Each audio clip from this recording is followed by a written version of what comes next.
Look Both Ways, A Tale Told in 10 Blocks by Jason Reynolds. Chapter 2, Placer Street. The low cuts strike again.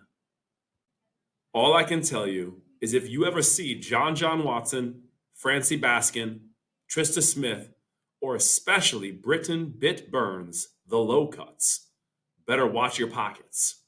Those four, they'll steal anything that jingles. Even your hands, if you got them tucked and they're making too much noise. Matter of fact, they'd take the pockets out your pockets if they could. Once they walked into a convenience store, one of the ones with the dish at the front of the counter that says, "Take a penny, leave a penny," and took all the pennies, leaving no pennies. A grab and get gone. Okay, they didn't do that just once. They did that all the time. They did it so much that store owners started keeping the dish behind the register and doled out the pennies to short-changed customers individually. Other times, Bit, Francie, John, and Trista would challenge people to quarter wars, which is when two people stand quarters up on a desk or a table and spin them like spinning tops. Whichever quarter knocks the other quarter over or lasts the longest wins. But the rules don't really matter to this crew. The opponent's quarter was getting pinched or the opponent was getting punched. And 25 cents ain't worth a swell-up eye. But the low cuts don't just take to be taking. They don't steal for fun. Actually, they don't even like doing it. But they do it because they have to. At least they feel like they have to. Before they named themselves the low cuts, they were part of another set that they had no choice but to be down with. The free lunchers. Sounded much cooler than it was.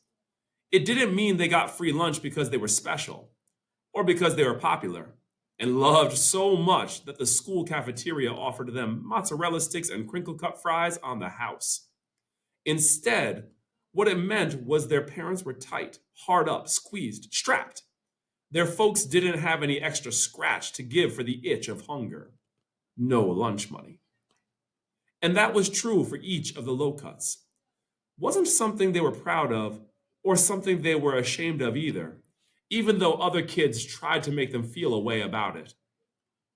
"Yo, if I give you my pizza crust every day and you save it up, you'll have a whole loaf of bread by the end of the school year," was a joke told by a kid named Andrew Knotts, who, after Bit heard it, let's just say Andrew never cracked those kinds of jokes again.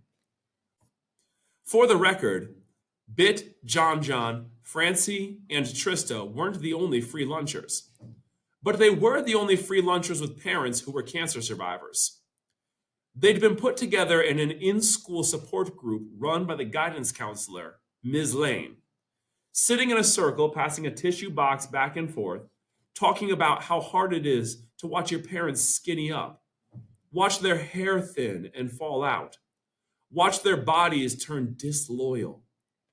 How scary it was to think about whether or not their mothers and fathers were going to live, and if not, how they were all going to live without them.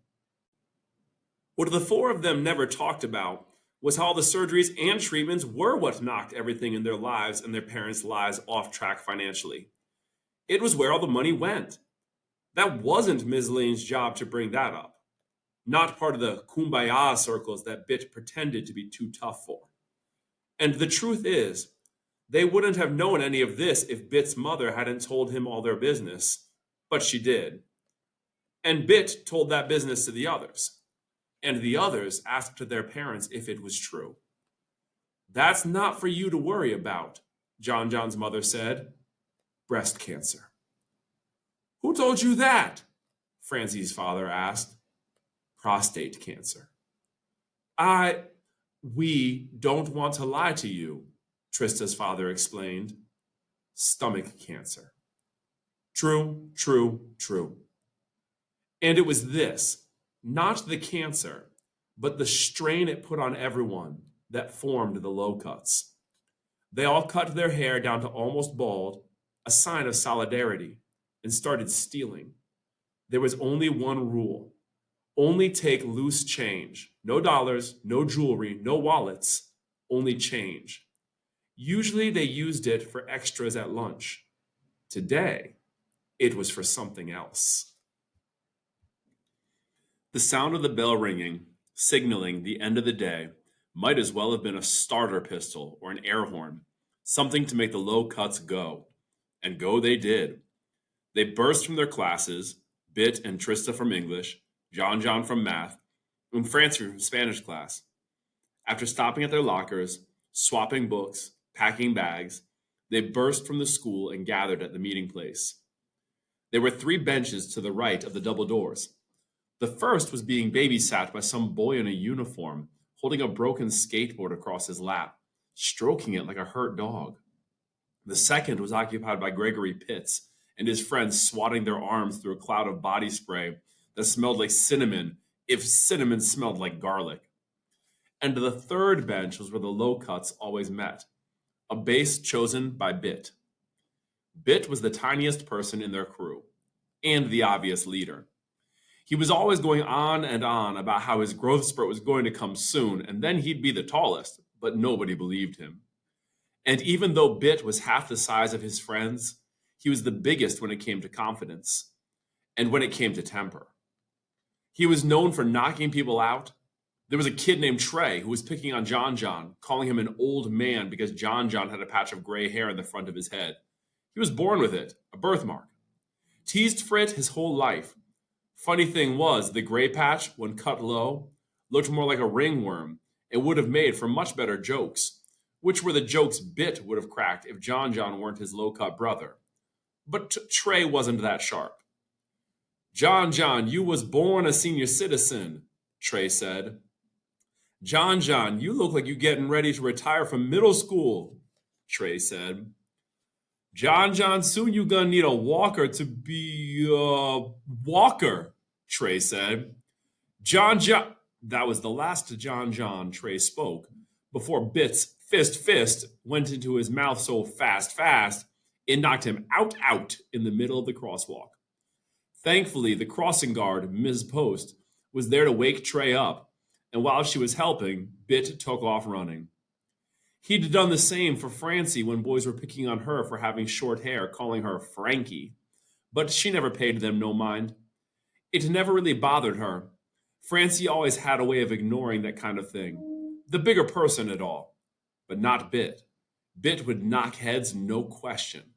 And if no one was around, he'd pat their pockets after putting them to sleep. But only for loose change, of course. Trista wasn't the type who needed any kind of puff up from Bit. She was the kind of girl nobody messed with. Nobody. She could slice you to slivers with one sentence. Plus, she was a daddy's girl, and he raised her up in martial arts. Taekwondo Trista. Everyone had seen her do a roundhouse kick at a school talent show, and that was enough for no one to ever try her, including Bit. The 4 of them together were the kids teachers were concerned about. The ones they talked trash about in the teacher's lounge. The ones they marked as at risk. They were the ones Ms. Walkley would wag her finger and shake her head at whenever they walked down the hall or sat together and had secret meetings at lunch. The way they were, a braid of brilliance and bravado, concerned everyone. Everybody ready? Bit asked, one foot on the bench, huddling everyone up. Trista was the only one not paying attention. She was talking to a boy who responded awkwardly, like he was scared or something. No surprise. Trista! Bit shot her a look. Ready. Trista joined the fold, slipping her phone from her back pocket to check the time. It's 3:16. Truck comes in an hour, Francie announced. Let's see how much we got, John said, opening his hand. Some dimes, a nickel. Everyone else dug in their pockets and dropped their findings into John's cupped palm. A few more nickels, some found in the change slots of the lunchroom vending machines, others found deep in the pockets of unsuspecting skinny boys wearing unforgiving skinny jeans. Quite a few pennies found swept into the corner by Mr. Munch, the school's janitor. These had to be sifted out from dust bunnies, gum wrappers, and hair ties. Nickels and dimes swiped from teachers' desks, only from the top, never from the drawers. No quarters on this run, unfortunately. Trista moved the change around with her finger, counting 70, 80, 85, 86, 87, 88, 89, 90? Bit asked, his eyes darting from John John's palm to the double doors. Ms. Walkley was always too close for comfort. Yeah, only 90 cents, Trista confirmed, counting it all again. She turned to Bit, who was rocking back and forth, anxious. Think that's enough? Bit spat. We'll make it work. He marched off, and the others followed behind, worming through the crowd and up to the light. They crossed and headed down the main road, Portal Avenue, cars and bikes zooming past, buses, both public and school, grumbling and screeching, smoke billowing from the tailpipes. Even though they were tight on time, they were loose on talk. Francie, in particular, was motor mouthing. She always did when she was anxious, asking John John if he'd ever heard of anybody named Satchmo, because there was a kid in her Spanish class named Satchmo Jenkins, and she just liked the name. Nope, never heard of nobody else named Francie either, though, John John said with a shrug. Yeah, but Francie is short for Francis, she went on. Well, maybe Satchmo is short for Satchmo Reese. Maurice? Satchmaurice. Satchmocha latte, Satchmo money, Bit sparked, annoyed by the silly conversation Francie and John John were having, and also by the silly conversation Trista was trying to have with him. Bit, I'm serious, Trista was droning on. What you gonna write about being? Trista was referring to their English homework. Ms. Broom wanted each person to write about being something else, not a person, a thing. I keep telling you, Trista, I don't know, Bit replied, as a school bus rumbled by. How about a school bus? That good enough for you? Not really, Trista said. The school bus was coming to a stop, its brakes grinding. Bit covered his ears. I hate that sound. Matter of fact, I'd be a school bus that could fly. That way, I ain't got to hit the brakes and make all that noise. Bit looked over at Trista. How about that? All I'm going to say is, I could totally see you, a school bus falling from the sky. Trista laughed to herself, but just loud enough for Bit to hear. Well, at least then I'd be a rocket. After 6 blocks, they turned down Crossman Street, stopping at the first house, the one that sat on the corner. An older house with a bunch of cars parked in the yard, barrel grills and big wheels in the driveway. A mess, but the home of the munchy master, Ms. CeeCee. Ms. CeeCee had been the neighborhood candy lady since the Low-Cuts parents were kids. She was known for making sure everybody got a fair shot at sweet treats because she knew not everybody could get to the corner store. There wasn't one on the corner of Crossman. Actually, there wasn't one within 5 blocks, so she had to be it. And the best part about Miss CeeCee was that she was open 24 hours a day. With Bit leading the way, the Low-Cuts beelined up her obstacle course of a driveway and rang the doorbell, which chimed a melodic yawn, like an old man just waking up. The Low-Cuts waited nervously, but Bit, full of fire and impatience, rang the bell again and again. Come on, he growled. Ain't nobody got all day. Chill, Francie said. You know she moves slow. Sure enough, a few seconds later, they heard the sound of Miss CeeCee's slippers slowly sliding across the floor, and her voice oozing through the wooden door. I'm coming, don't poop your pants. Trista smiled at that because Miss CeeCee always mentioned pooping, as if the only people who ever rang her bell were people in desperate need of a bathroom. The door swung open, and there she was, a small lady, jet black wig sitting on top of her head like a hat she'd purposely cocked to the side. The hair was too dark, especially compared to the few silver hairs springing from her chin. She wore a turquoise sweatsuit, the sleeves and legs cut off, threads hanging like a blue-green spider web. Her ankles were swollen, and so were her cheeks. If it weren't for the hair and the bumpy freckles, her face would have looked like a baby's. Her voice, on the other hand, sounded like a truck engine. Look who it is. Eeny, meeny, miny, and mo, Miss CeeCee said, pointing at each of them. What y'all want? Well, John John started because John John was usually the one who spoke for the crew. The nice one, He dug in his pocket, opened his hand, showing all the silver and copper. We got 90 cents and we need candy, Miss CeeCee, Bit blurted. Then, clapping his hands together, he repeated, We need candy. Bit. Francie's voice was a warning to calm down, but Bit's ears didn't hear it that way. What? We do, and we are in a rush. He tapped his wrist where there was no watch. Checked it like checking a pulse, a live one for sure. Don't be rude, Trista said, calm, like too calm. So calm that even Ms. CeeCee took a step back. Bit quieted down, huffed, rolled his wrist, and muttered, Go ahead, John. We got 90 cents, and we need as much candy as you can give us, John explained. Ms. CeeCee looked at the four of them, a stair step from John, the tallest, down to Bit. Do I want to know what y'all up to? She asked. And they just looked at her like she hadn't asked it, like she hadn't said anything. So she acted like they hadn't said anything either. Wait right here. The thing about Ms. CeeCee's house was that kids could never go in unsupervised. Even though she knew them and their parents, she was always very careful about young people in her home buying candy, because it basically was the plot of every abduction story she'd ever watched, and she didn't want people thinking she was doing that, because she wasn't. So the low cuts had to wait at the door another few minutes until Ms. CeeCee returned with a small card table. She set the table up just outside the house, then pulled boxes of candy from a small closet right by the front door, where most people would hang their coats.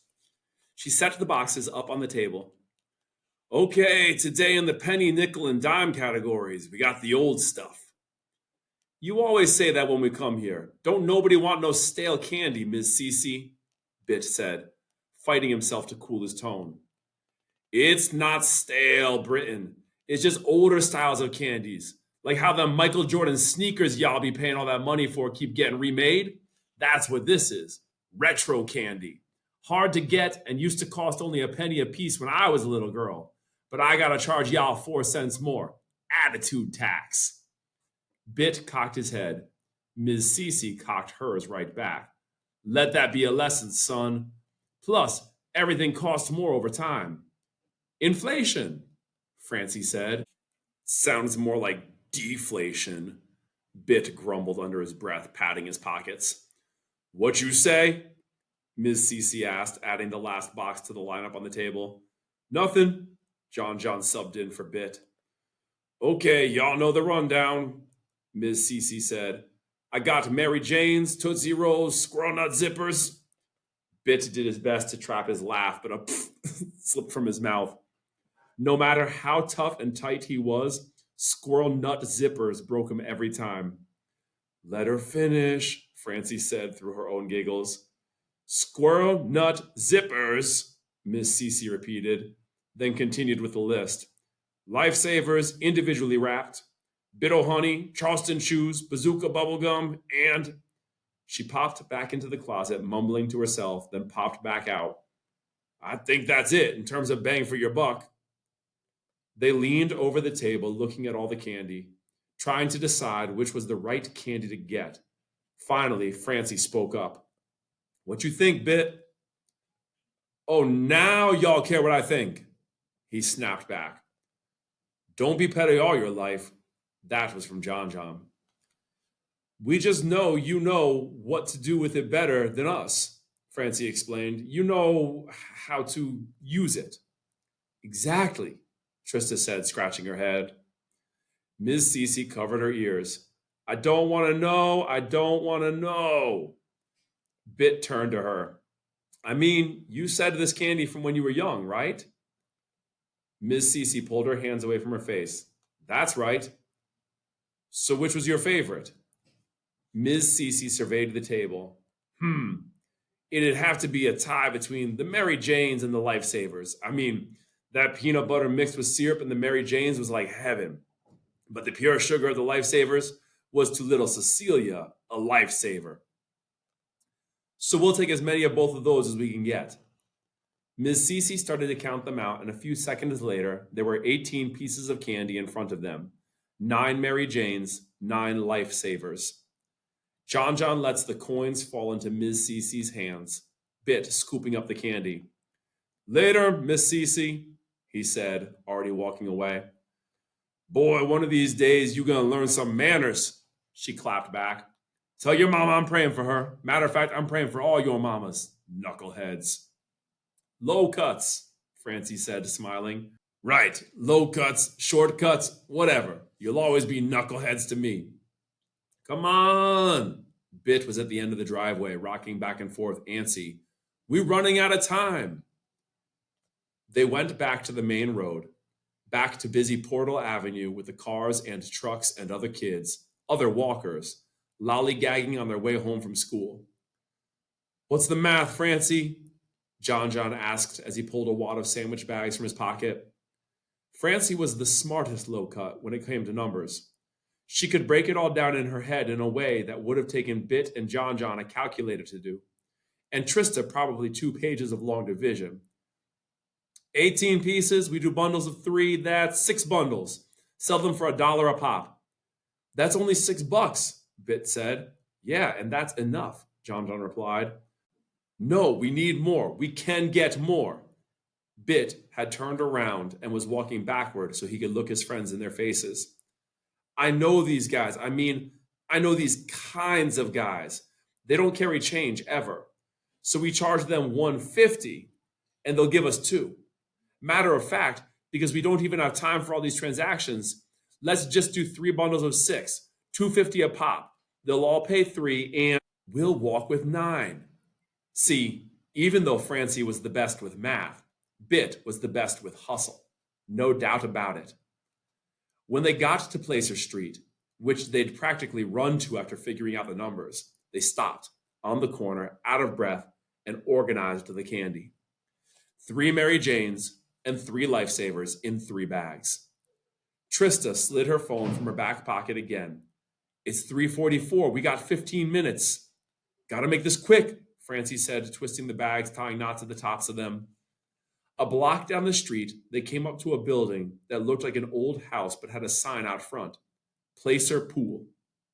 The low cuts stood outside, staring at the building for a moment, working up the nerve to go in. And whether the nerve was worked up or not, once Bit said, ready, he took off for the door. It chimed when he pushed it open and stepped into the smoky building, John, Trista, and Francie following close behind. Silence, except for one pool ball smacking against another. Then total silence. Old men, like scraggly human cigarettes, with non-human cigarettes dangling from their mouths, all turned and looked. And after a few awkward seconds, Bit ballooned his chest with bravery, rolled his shoulders back, and said, Candy for sale. A man came from behind an old wooden bar. Kid, you can't be in here. Bit knew he couldn't be in there. He knew none of them could be in there. But he had been watching this place for a while. He'd been sitting across the street, checking out who was going in and how long they stayed. The smoke that came screaming out every time the door opened. The cussing men who went on about losing money and the laughing men who bragged about winning some. This was a place for pool players, but more than that, Bit knew it was a place for hustlers. Don't I know you? Another man said. Don't matter if you know me, Bit shot back. Me and my friends selling candy. Say bye or say bye. John, Trista, and Francie were impressed by that line. They'd heard Bit talk like this before. This wasn't the first time they'd done this. They'd walked into a bingo hall once and heard him tell an old lady he was her troll doll, the only good luck charm she'd ever need. But this time was different. There was a knife in his voice, something sharp they'd never heard. And the guy did know him, knew him from the neighborhood. That guy had fixed his mother's car once, and Bit had stood next to him, mean-mugging the whole time the guy was under the hood, just in case he tried to cheat his mom. We don't want no candy, so how about... We got Mary Janes and lifesavers, Francie joined in, held the bags up like they were full of gold coins. Yeah, we got Mary Janes and lifesavers, Bit said, doubling down. Mary Janes? A man wearing an eye patch called from the back of the room. He set his pool cue down on the table next to him and walked toward the low cuts. What y'all know about Mary Janes? We know we got 'em, and lifesavers too. Individually wrapped, John added, just because it was a detail Ms. CeeCee kept adding. The man chuckled. I can't remember the last time I had a Mary Jane. He slapped the guy next to him. You? Been a long time. Used to go down south to visit my grandpappy, and he'd always have that kind of stuff in his pocket. Be all melted and still be good. And Grandma used to give us strawberry candy, and when she ran out, she'd give us cherry lifesavers. And them butterscotch, another man. Woo! And don't get me started on them squirrel nut zippers. This came from the guy who ran the place. All this is great, gentlemen. Bit put a pothole in the middle of memory lane. But like the man said, we ain't allowed in here, so how much? Eye Patch asked. Bit turned and looked at his friends, bounced his eyebrows just slightly, just enough for them to see. Bundles of 6, 3 of each candy, $2.50. $2.50? That's penny candy. At least it was when I was coming up. Eye Patch couldn't believe it. My mother said gas was $1 when she was a kid. Bit shot back. And I heard Jordans cost like $80. John followed, again stealing Ms. CeeCee's line.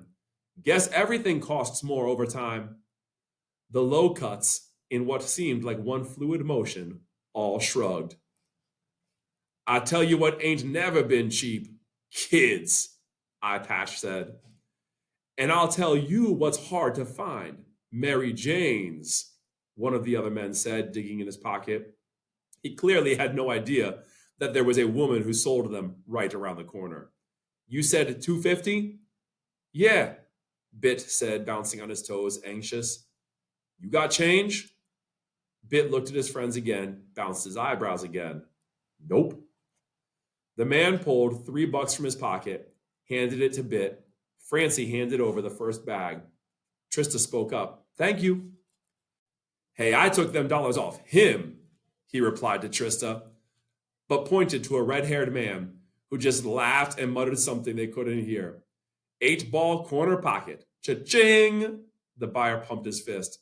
And that was it. The last 2 bags were snatched up immediately, because it turned out the thing about men in pool halls is none of them want to be outdone. For John, Francie, and Trista, it was like looking at a room full of bigger bits in the future. $9 later, the low cuts were out the door and almost out of time. Trista didn't bother checking her phone. They knew they were late because they saw the ice cream truck pulling off from its usual post in front of the 5th house on Placer Street. It hadn't been there when they'd gone into the pool hall. It arrived at 4 every day and never stayed if kids weren't waiting there to buy anything. Gone by 4:02. It was 4:03. So they ran. All 4 of them broke out down the street, sprinting, screaming for the ice cream truck to stop. Halfway down the block, it finally did. The low cuts ran up to the truck, slapping their hands on the side of it. The driver yanked the window open. Almost missed me, the ice cream man said. All 4 of them broke out down the street, sprinting, screaming for the ice cream truck to stop. Halfway down the block, it finally did. The low cuts ran up to the truck, slapping their hands on the side of it. The driver yanked the window open. Almost missed me, the ice cream man said. He looked more like somebody's big brother than an ice cream man. What can I get for y'all? 4 vanilla soft serves, Bit ordered. Cup or cone? Cup. Sprinkles? Francie, John, and Trista looked to Bit. Sure, Bit said. On all 4? Yep. Bit didn't ask anyone else, and no one contested. The ice cream man handed cup after cup through the window, rainbow sprinkles all over them. Bit passed them down so that each of the low cuts had one, then handed the ice cream man the $9. It's only 8, the ice cream man said. $1 for you, Bit replied. Thanks for stopping. As the ice cream truck pulled off, John, Trista, Francie, and Bit walked a few houses down until they got to a small house they'd all been to before. Trista and Francie always called cute. John John never called nothing, and Bit called home. Bit pulled his key out of his pocket, unlocked the door. Unlocked the door. Bit pulled his key out of his pocket, unlocked the door. Ma, he yelled, you dressed? Seconds later, Bit's mother, Ms. Burns, came from the back and was greeted by all of them, the low cuts, holding cups of fresh ice cream. Not one swirl licked, not one spoonful missing. Ms. Burns looked at them, her face both cloudy and sunny, her skin absent of her normal brown. Bit's mom had relapsed. The cancer had come back, but the doctors were optimistic she could beat it again. Hey, what's going on? How was school? Bit's mother asked, kissing him on the forehead, but he shrugged off the question. How was your first day back on chemo? Oh, it was, it was chemo. I'm okay. But she sounded exhausted and rubbed her stomach, a little queasy. I figured you would be, so we got you a bunch of ice cream. Bit waved his arm like a game show host showing off the 4 cups. Vanilla, he said. The other low cuts watched Bit the hustler. Bit, who could turn 90 cents into $9 into ice cream, turn into a son who was scared, a son who loved his mom. And she smiled, her shiny eyes jumping from face to face, bald head to bald head, friend to friend, with sprinkles.